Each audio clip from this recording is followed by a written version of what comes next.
Oui, chers amis, il s'agit bien de la conscience suprême. Parce que notre volonté dans cette démarche, c'est justement de permettre à l'homme africain et à la femme africaine d'atteindre les derniers paliers ou la dernière marche de cet escalier de son évolution.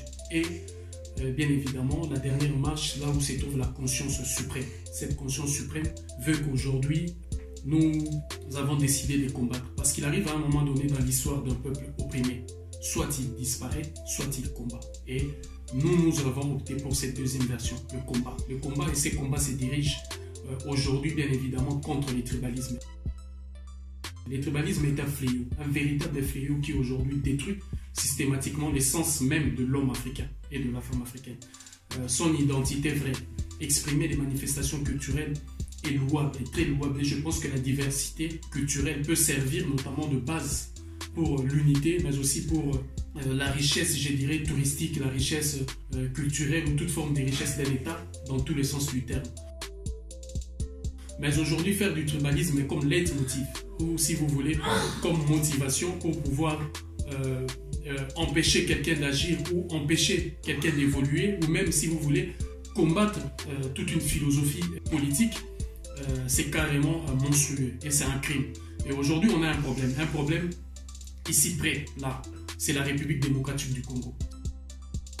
C'est un pays qui a été victime d'autant d'atrocités, de toute forme de violence. Et aujourd'hui, je pense que c'est une occasion belle qui a été donnée à ces pays pour pouvoir prendre un nouvel élan. Et nous voyons que les disparités, ou si vous voulez, les motivations tribales cherchent à répandre le dessus et à caractériser les comportements de plus d'un, à caractériser même les propos ou les actes posés par certains. Alors c'est une forme aujourd'hui d'un nouveau combat que nous prenons et que nous allons combattre. Nous allons combattre parce que ces fléaux du tribalisme a été l'une des causes qui, si vous voulez, a empêché la République démocratique du Congo de prendre son envol au lendemain de l'indépendance. Tout le monde s'en souviendra qu'autour de Patrice Lumumba, Moïse Tshombe, le président Kasavubu, il y a eu cette gangrène du tribalisme qui a empêché même des coalitions politiques fortes, ou si vous voulez, d'amorcer véritablement un virage vers le changement alors qu'on sortait des fléaux et de plaies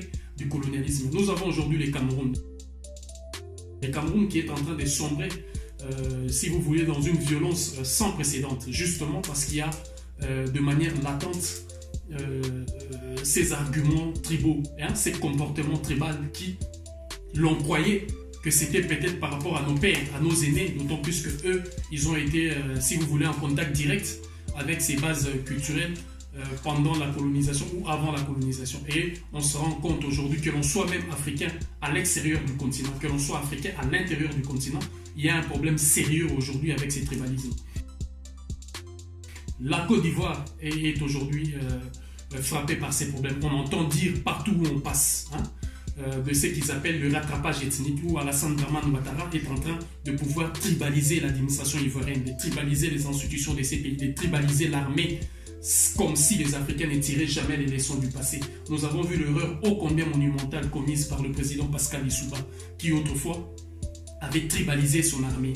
Et Denis Sassou Nguesso qui avait tribalisé son armée. Et nous avons vu les conséquences avec cette guerre dramatique, douloureuse et regrettable qui s'est passée au Congo-Brazzaville. Nous avons vu ce problème, mais Alassane Ouattara a choisi de ce qu'il appelle aujourd'hui les rattrapages ethniques. Donc c'est un problème aujourd'hui qu'il installe dans la jeunesse ivoirienne. Lui, il a plus de 70 ans, il partira demain. Quel héritage laisse-t-il à ces jeunes-là? Ces jeunes-là vont rester. Et quand ils vont rester, peut-être Ouattara ne sera pas président. Et quel sera leur avenir? N'ont-ils pas tiré les leçons de ce qui s'est passé avec l'ivoirité dont Harry Konabedi avait fait un cheval de bataille?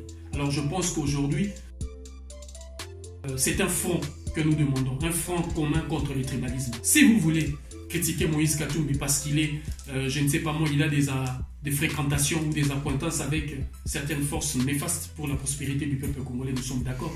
Si vous voulez critiquer Jean-Pierre Bemba parce qu'il est accusé des crimes contre l'humanité ou des crimes, je dirais, économiques ou je ne sais pas moi, par rapport à sa mauvaise gestion des affaires publiques et de la richesse nationale, nous sommes d'accord. Si vous voulez critiquer Tshisekedi Félix parce que son approche, ses décisions, ses choix ne sont pas ce qu'il faut pour la prospérité de la République démocratique du Congo, nous sommes d'accord. Mais si vous voulez critiquer Martin Fayulu également parce que son programme libéral est un programme qui peut hypothéquer l'avenir et le bonheur de notre peuple et de notre pays, nous sommes d'accord. Mais si vous voulez critiquer ces gens-là parce qu'ils sont Mungala, je ne sais pas moi, parce qu'ils sont Muluba, parce qu'ils sont Mukongo, alors on sera devant vous. Parce que c'est un front contre le tribalisme. Un front contre les tribalismes, parce qu'on entend dire, nous sommes les Soninké, nous sommes les Bangala, nous sommes à l'intérieur même de Bangala. Là, vous êtes encore en ethnie. À l'intérieur de Bakongo, vous êtes encore en ethnie. Ah, lui là, c'est un Muyombe. Ah, lui là, c'est un truc. Alors, comment est-ce que nous allons vivre ensemble? Que faisons-nous du vivre ensemble? Alors nous allons condamner et combattre ces genres de procédés. Je ne suis pas là parce qu'il faut se plaindre, parce qu'il faut dénoncer simplement, parce que nous allons agir. Et la mise en place des forces coercitrices ou des forces de dissuasion seront en action, parce que tout celui qui ira dans ce sens sera châtié de sa témérité. Et nous entendons dire aujourd'hui, par exemple, nous les Wolofs, nous sommes supérieurs aux Soninké, nous sommes supérieurs aux Dula. Vous les Wolofs, qu'est-ce que vous avez déjà fait d'aussi supérieur par rapport à d'autres peuples pour l'humanité ou l'avancement de l'humanité? Vous le Bakongo, qui dites que nous sommes supérieurs aux autres, qu'avez-vous déjà fait des supérieurs par rapport aux autres? Vous tous, les Balouba et tout consort, qu'avez-vous fait des supérieurs? Alors je pense que c'est un débat qui ne mérite pas d'être tenu en ce 21e siècle. L'Afrique a énormément de problèmes qu'il faut résoudre, que toutes les énergies, toutes les richesses, toutes les intelligences sont appelées à se mobiliser pour permettre à notre mère patrie l'Afrique d'aller de l'avant. Et nous allons continuer à combattre ces mécanismes. Il y a aujourd'hui au Sénégal une affaire latente, celui des Dioula. Ce n'est pas des cas isolés, c'est systémique qu'un Dioula doit être, si vous voulez, gardien, un Dioula doit être boy ou bonne, un Dioula doit être au bas de l'étage et non plus haut. Justement parce que vous autres Wolof, vous vous considérez supérieurs aux autres. Qui vous a donné ce droit à la supériorité? Qui vous a dit que vous étiez supérieur? Aujourd'hui, il y a ces problèmes-là au Sénégal. Et tous ceux qui se proclament militants et qui combattent pour la cause de la libération de l'Afrique, il y a des problèmes aussi sérieux qu'il faut regarder en face et qu'il faut combattre.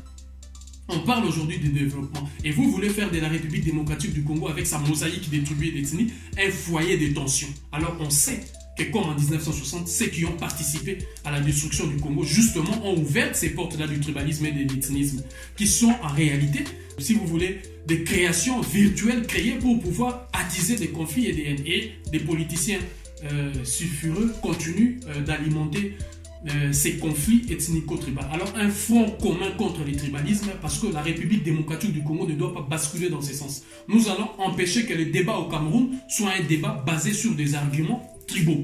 Nous allons empêcher que le tribalisme soit le passeport par excellence pour permettre aux Wolofs d'avoir les plus hautes fonctions de l'État et empêcher les Doula, aux Soninké et autres d'aller dans ce sens. Nous allons empêcher à ce que la Guinée d'Alpha Condé ne sombre dans cette violence inouïe du tribalisme où on voit aujourd'hui des peuples qui sont systématiquement tués, massacrés justement à cause de ça. Ne tirez-vous pas les leçons de ceux qui sont venus, la France et les États-Unis, donc les francophones et les anglo-saxons qui ont combattu, disons, au Rwanda derrière ces arguments fallacieux du tribalisme entre Hutu et Tutsi.